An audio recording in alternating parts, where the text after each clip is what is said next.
Pokemon Adventures Collector's Edition focuses on the classic hit Pokemon Red and Blue.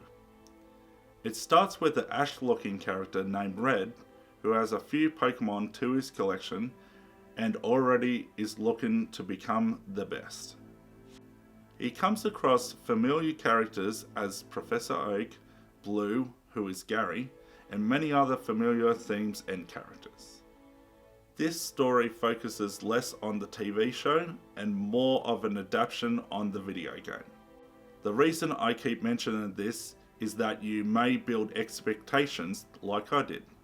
This story was more fast-paced than I expected, but I really enjoyed it. It does make me feel wanting more, and if you are a Pokemon fan, I think this story is definitely worth checking out. The New Gate is about a character named Shin. He ends up fighting this big boss, struggles with the fight, but ends up winning in the end. He tries to leave with everybody else, but is unable to. A beam of light shines down and transports him into 500 years into the future. This story is a fun isekai that has nice yet uplifting style of artwork and a lot of action to be had. For those who may not know, isekai is a Japanese word meaning different world, since it normally involves someone being transported into another world. The New Gate is a fun, enjoyable, uplifting kind of story. I would recommend this if you like Standing on a Million Lives, or So I'm a Spider, So What, or even That Time I Got Reincarnated as a Slime.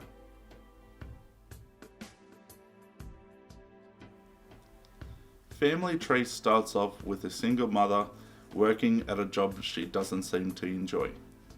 She tries hard to raise her two children, which one of them seems to have issues with school. The other seems to have rather more complicated issues, such as sprouting leaves.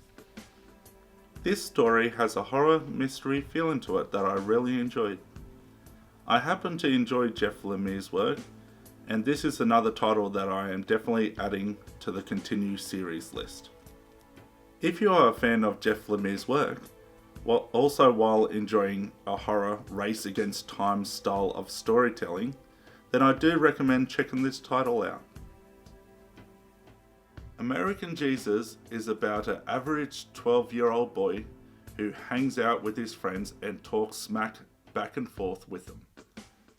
A rather peculiar event happened that he can't wrap his head around that forces him to dig deeper. As things more unbelievable happen much more frequently, he is left to believe that he may not be that average kid that he used to be.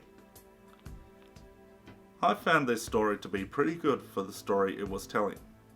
The title does reflect on the theme, but I did sense a coming of age theme that you may be familiar with other stories.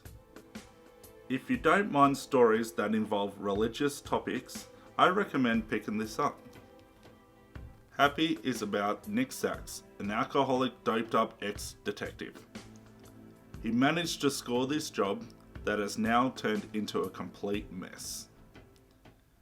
The only thing to help him out of this mess is a tiny blue horse by the name of Happy.